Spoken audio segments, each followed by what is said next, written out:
नमस्कार। कुशाभाऊ ठाकरे पत्रकारिता एवं जनसंचार विश्वविद्यालय के केटीयू स्टूडियो में टीवी स्टूडियो में आप सभी का स्वागत है।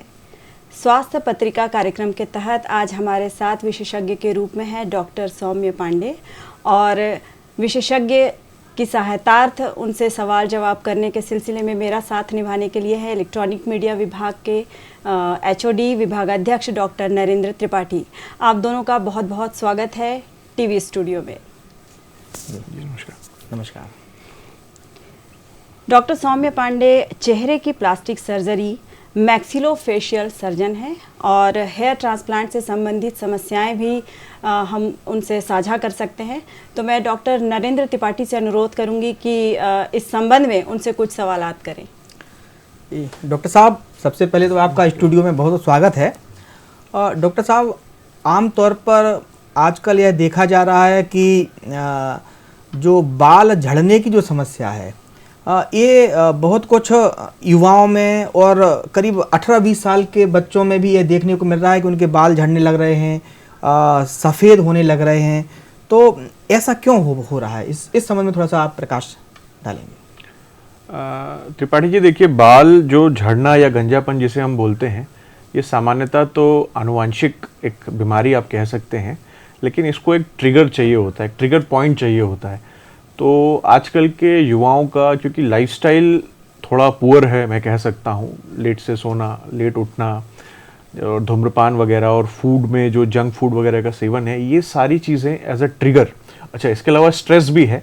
स्ट्रेस भी हेयर लॉस को ट्रिगर करता है और क्योंकि ये आनुवंशिक है और ट्रिगर पॉइंट ये सारे हैं जो आजकल सामान्यतः सारे युवाओं की लाइफस्टाइल में हम देख सकते हैं। इसीलिए ये ट्रिगर पॉइंट ट्रिगर करते हैं हेयर लॉस को। और लेट 20s या अर्ली 30s में काफ़ी हेयर लॉस की समस्या एक बहुत सामान्य है आज की परिवेश में। जी।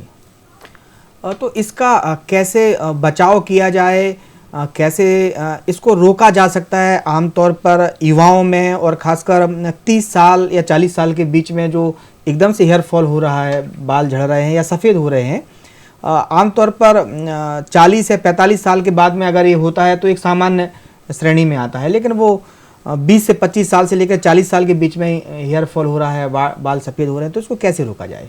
जी, देखिए, 40 के बाद हेयर लॉस या हेयर फॉल होना एक सामान्य एजिंग प्रोसेस का पार्ट है जी। तो उसमें बहुत चिंता करने वाली बात नहीं है। लेकिन इसके अलावा पेशेंट्स को 2 श्रेणियों में बांटा जा सकता है। ऐसे लोग जिनकी स्ट्रांग फैमिली हिस्ट्री है, यानी पिताजी को, दादाजी को, नाना को, मामा को अगर गंजेपन की शिकायत है तो ये लोग एक बहुत पोटेंशियल कैंडिडेट होते हैं हेयर लॉस के लिए। तो इनको, जो मैंने ट्रिगर पॉइंट्स का जो अभी पहले वर्णन किया, इन सब चीज़ों से बचना चाहिए। Healthy lifestyle with good nutritional value के फूड्स लेना चाहिए, तो ये अपने हेयर लॉस को थोड़ा सा प्रोलॉन्ग कर सकते हैं। और जो दूसरे श्रेणी के पेशेंट हैं जिनकी फैमिली हिस्ट्री नहीं है, उनको हेयर लॉस हो रहा है, तो सबसे पहले उनको लाइफस्टाइल और दूसरा अपने फूड पे बिल्कुल ध्यान देना चाहिए जी। और ग्रेइंग ऑफ हेयर, ये सब जो होता है ये सामान्यतः स्मोकिंग एट अर्ली एज, दूसरा फूड जिसका न्यूट्रिशनल वैल्यू बहुत पुअर हो, ये दोनों की वजह से हेयर जो ग्रेइंग बोलते हैं या सफ़ेद होना अर्ली एज में होता है, जो नॉर्मली कैल्शियम डेफिशिएंसी की वजह से होता है, जो कि अगेन पुअर न्यूट्रिशन जो होता है उसकी वजह से होता है।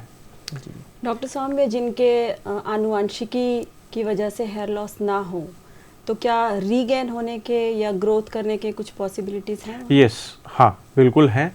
अगर ये डायग्नोसिस आप जितने जल्दी उम्र में कर लें, यानी 20s या 30s में कर लें, और प्रॉपर ट्रीटमेंट्स अवेलेबल हैं जो 6 महीने से साल भर तक चलते हैं, वो आप लेंगे, तो जितने हेयर लॉस या जितना हेयर लॉस या हेयर स्ट्रैंड्स के लॉस आपको हुए हैं, उसमें लगभग आप 90 से 95% तक रिकवरी देख सकते हैं। बट इसमें टाइमिंग बड़ा इंपॉर्टेंट है। आप अगर ये hair loss treatment late 40s या अर्ली 40s में भी स्टार्ट करेंगे तो भी जो रीगेन है वो मान के चलिए 50% से ज़्यादा नहीं हो पाता, जब आनुवंशिक हेयर फॉल का आपकी हिस्ट्री ना हो। तो आनुवंशिक हो तो उसके लिए आप कुछ नहीं कर सकते। जी डॉक्टर साहब, अब ये बात आती है कि एक तो लाइफ स्टाइल को हम थोड़ा नियंत्रित करके और जो बालों का झड़ना है, बालों का सफ़ेद होना है, उसको कम कर सकते हैं, रोक सकते हैं। लेकिन जिनके बाल झड़ चुके हैं या जिनके बाल बहुत ज़्यादा सफ़ेद हो गए हैं, तो उनके लिए क्या इलाज है ऐसे रोगियों के लिए? देखिए, पहले तो जिनके बाल सफ़ेद हो गए हैं, तो एक चीज़ मैं स्पष्ट कर दूं कि जो बाल सफ़ेद हो गए हैं उनको वापस काले करने का अभी तक मेडिकल साइंस के पास कोई इलाज नहीं आया है। कुछ कैल्शियम सप्लीमेंटेशंस होते हैं, कुछ दवाइयाँ होती हैं जिससे मान के चलिए 10 से 15% वापस ब्लैकनिंग या कलरिंग हो सकती है हेयर की, उसके बियॉन्ड पॉसिबल नहीं है। और जो पूरे तरीके से बाल खो चुके हैं या बॉल्ड हो चुके हैं, उनके लिए हेयर ट्रांसप्लांट सबसे अच्छा उपाय है जो 100% कारगर होता है और जिसमें रिजल्ट भी आपके लगभग जो हेयर नेचुरल हेयर डेंसिटी थी उसके बराबर हम उसको वापस अचीव कर सकते हैं। जी, हेयर ट्रांसप्लांट जब हम जाते हैं करवाने तो कुछ अफवाहें हैं या ये सच है, ये बात आपसे जानना चाहेंगे कि इससे कुछ बीमारियां भी उपजती हैं, जैसे कैंसर हो गया या कोई स्किन डिजीज हो गया, तो इसमें कितनी सत्यता है? नहीं, देखिए, ये जैसे आप गूगल करेंगे तो सर दर्द का भी एक कारण आपको वो कैंसर बता देगा, तो वैसे ही है। देखिए, हेयर ट्रांसप्लांट एक बहुत सरल प्रोसीजर है। हेयर ट्रांसप्लांट में जड़ जो होती है, सर का जो पीछे का हिस्सा होता है, इसको डोनर एरिया बोला जाता है। आप कभी भी नोटिस करेंगे मेल पैटर्न बॉल्डनेस जो होती है वो सर के क्राउन पोर्शन में होती है, साइड में और पीछे के बाल हमेशा बचे रह जाते हैं, तो वो डोनर एरिया होते हैं, वहां से जड़ को निकालकर आगे ट्रांसप्लांट कर दिया जाता है, इसीलिए इसको हेयर ट्रांसप्लांट बोलते हैं। जैसे आपने कोई पौधा एक गमले से निकालकर दूसरे गमले में लगा दिया तो वो प्लांट ट्रांसप्लांटेशन हो गया, वैसे ही बालों की जड़ों को भी एक जगह से निकालकर दूसरी जगह लगा दिया जाता है। तो it is as simple as that. इसमें कहीं भी कैंसर होने का या और कोई बीमारी होने का कोई सवाल ही नहीं उठता। बस आपको हेयर ट्रांसप्लांट के लगभग 2 से 3 हफ्ते तक कुछ प्रिकॉशंस लेने होते हैं, जैसे आपको ऐसी एक्टिविटीज नहीं करनी है जिसमें बहुत स्वेटिंग हो, और जो दवाइयां लगभग 1 हफ्ते तक दी जाती हैं जिसमें एंटीबायोटिक जनरली होती हैं, उसको आप प्रॉपरली फॉलो करेंगे तो आपका रिजल्ट भी बहुत अच्छा आएगा और कोई भी साइड इफेक्ट होने की कोई संभावना नहीं। और मैं फिर से रिपीट करना चाहूंगा, हेयर ट्रांसप्लांट में कोई भी गंभीर समस्या नहीं होती है। कैंसर वगैरह बिल्कुल अफवाह है, संभव ही नहीं है। Is it very painful or not? It's नहीं process. नहीं, एनेस्थीसिया आजकल जो मॉडर्न डे एनेस्थीसिया हो गए हैं ये बहुत एडवांस्ड हो गए हैं। तो जब इनिशियली आपका हेयर ट्रांसप्लांट होता है तब एनेस्थीसिया दिया जाता है और वो बिल्कुल इंसुलिन सिरिंज से दिया जाता है, तो आपको मॉस्किटो बाइट जैसे फील होंगे, बस उसके बाद बिल्कुल सुन्न हो जाता है, आपको पता भी नहीं चलेगा कि क्या हो रहा है। और ज़्यादातर मरीज हेयर ट्रांसप्लांट की प्रक्रिया में 15-20 मिनट के बाद सो जाते हैं। अच्छा जी। ये कितने टाइम का प्रोसेस होता है? देखिए, हेयर ट्रांसप्लांट की 2 मुख्य टेक्निक होती है, FUT और FUE कहा जाता है। FUT थोड़ा सा ओल्ड स्कूल टेक्निक है, ज़्यादा लोग यूज़ नहीं करते। FUE ज़्यादा पॉपुलर है। इसमें मान के चलिए दिन भर में लगभग 3000 जड़ों के आसपास ग्राफ्टिंग हो पाती है। तो पेशेंट डिपेंड करता है कितनी ग्राफ्टिंग की जरूरत है, यानी कि अगर जो पूरे ऊपर से खाली हैं इनमें लगभग 6 से 7000 डोनर की जरूरत पड़ती है, तो ये 2 दिन से 3 दिन का प्रोसीजर हो जाता है। जिनके सिर्फ सामने के बाल थोड़े पीछे हुए हैं इनका 5 से 6 घंटे या 7 घंटे में भी हो जाता है। जी सर, आप फैक्सिलोफेशियल सर्जन हैं, ये हमारे लिए थोड़ा सा नया शब्द है इस फील्ड में, तो इसके बारे में कुछ बताएं। जी, ये मैक्सिलोफेशियल है या फेशियो मैक्सिलरी भी आप बोल सकते हैं। फेशियो मैक्सिलरी मतलब ये जो ऊपर का हिस्सा होता है फेस का, इसको हम मैक्सिला बोलते हैं, और बाकी फेशियल।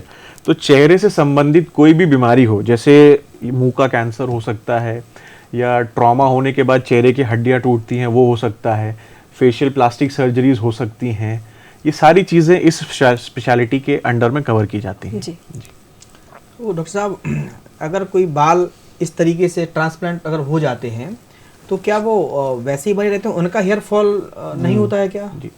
जी, जो डोनर एरिया, आप मैंने एक बात कही थी, आपको ध्यान होगा, जो भी व्यक्ति बाल या जिसको हम हिंदी में गंजा हो गया बोलते हैं, उसके भी साइड के और पीछे के बाल बचे रहते हैं। उसका एक साइंटिफिक कारण होता है, तो वो डोनर एरिया के बाल ट्रांसप्लांट करने के बाद नहीं झड़ते हैं, जिसके लिए निश्चिंत रहिए। अच्छा, यानी वो उसका 60 और 70 ईयर तक वो बाल वैसे ही हाँ, एजिंग प्रोसेस है। देखिए, एजिंग के बाद जो नॉर्मली प्रक्रिया होती है वो होगी, लेकिन आप हेयर ट्रांसप्लांट जो बाल करते हैं, आपने अगर प्रॉपर मेंटेनेंस किया, मेंटेनेंस से मेरा मतलब है आप लाइफस्टाइल अच्छी रखते हैं, स्मोकिंग वगैरह अवॉइड करते हैं, तो 20 से 25 साल तो मान के चलिए वो बाल बिल्कुल आपके टिके रहेंगे और प्रॉपर ग्रो करेंगे। बिल्कुल बिल्कुल, वो प्रॉपर ग्रो करेंगे, उम्र के साथ वो सफेद भी होंगे। बस क्या, जो बाल सर के पीछे उगते थे अब वो सामने उगेंगे, यही फर्क है। तो क्या उनमें उसी प्रकार से साबुन या शैम्पू किया जा सकता है जैसे हम आम हेयर में करते हैं, आम बालों में करते हैं? बिल्कुल बिल्कुल, आप बिल्कुल उसको नेचुरल बालों की तरह ही ट्रीट करें, क्योंकि वो आप ही के बाल हैं, स्थान बदल गया है। उनमें आप शैम्पू कर सकते हैं, कलर कर सकते हैं, डाई कर सकते हैं, उनको हेयर कट आप करवा सकते हैं, सब कर सकते हैं। मतलब वो बढ़ते भी हैं? बिल्कुल बढ़ते हैं वो। मतलब वो नेचुरल हेयर है बस। बहुत बढ़िया। डॉक्टर साहब से आज बहुत ही अच्छी जानकारी प्राप्त हुई कि ऐसे लोग जिनके बाल गिर गए हैं और अगर वो दोबारा से लगवाना चाहते हैं और ऐसे बाल बिल्कुल नेचुरल होते हैं।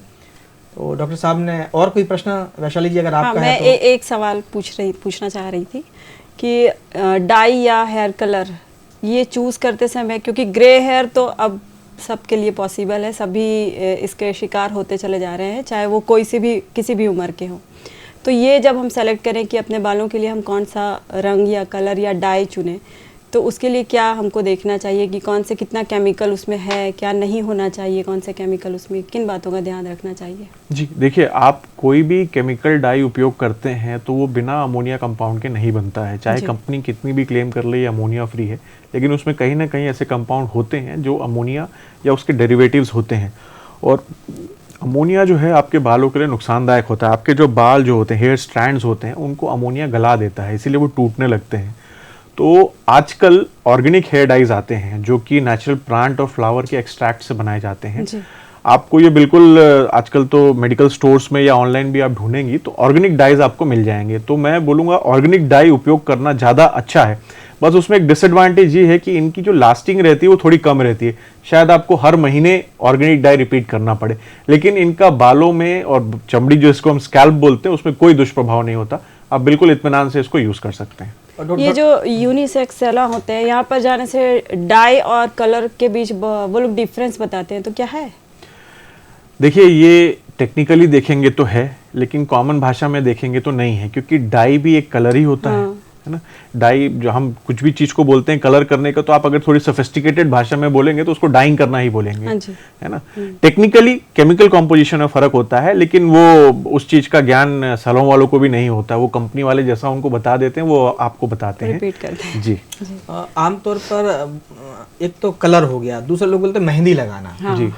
तो मेहंदी, चूंकि मेहंदी का प्राइस भी कम होता है और जो आम लोग होते हैं वो मेहंदी को ज्यादा पसंद करते प्राकृतिक रंग भी होता है, तो क्या वो प्राकृतिक होती है मेहंदी लगाना ठीक है, कोई कलर लोग कराएं वो ठीक है? नहीं, मेहंदी देखिए त्रिपाठी जी प्राकृतिक है, लेकिन मेहंदी का जो रंग है वो आप जानते ही हैं, वो लगभग नारंगी सा और लाल सा रहता है। तो काफी लोग कंफर्टेबल नहीं रहते हैं उस कलर शेड में। तो उस चीज के समाधान के लिए जो मैंने आपको बताया, ऑर्गेनिक डाइज आते हैं जो नॉर्मली आपका ये जो चाइना रोज, जिसको मुझे हिंदी में नाम ध्यान नहीं आ रहा है, अंग्रेजी में चाइना रोज बोलते हैं, गुड़हल के फूल, जी, इनसे बनता है और कुछ पेड़ों की छाल से बनता है, कुछ पत्तों से बनता है। तो इसके कोई साइड इफेक्ट नहीं है। अगर आपको उसमें कलर भी मिल जाते हैं, 4-5 शेड्स भी आते हैं ब्लैक और ब्राउन के, तो वो आप वो चूज करिए, वो बिल्कुल आप इत्मीनान से चूज करिए। मेहंदी लगाने में कोई बुराई नहीं है, लेकिन अगर आप उस कलर के साथ कंफर्टेबल है तो कोई दिक्कत नहीं है। टाइम टेकिंग भी होता है, बोलते हैं ना, काली मेहंदी नहीं, काली मेहंदी में डाई होता है। नेचुरल जो मेहंदी होती है उसका कलर वो ऑरेंज वाला शेड ही होता है। जो काली मेहंदी है उसमें डाई मिलाया जाता है। डॉक्टर सौम्या पांडे और डॉक्टर नरेंद्र त्रिपाठी, आप दोनों का बहुत बहुत धन्यवाद जो आपने विषय से संबंधित इतनी बढ़िया जानकारी, इतनी बढ़िया बातचीत हमारे साथ की। आप दोनों का बहुत बहुत धन्यवाद।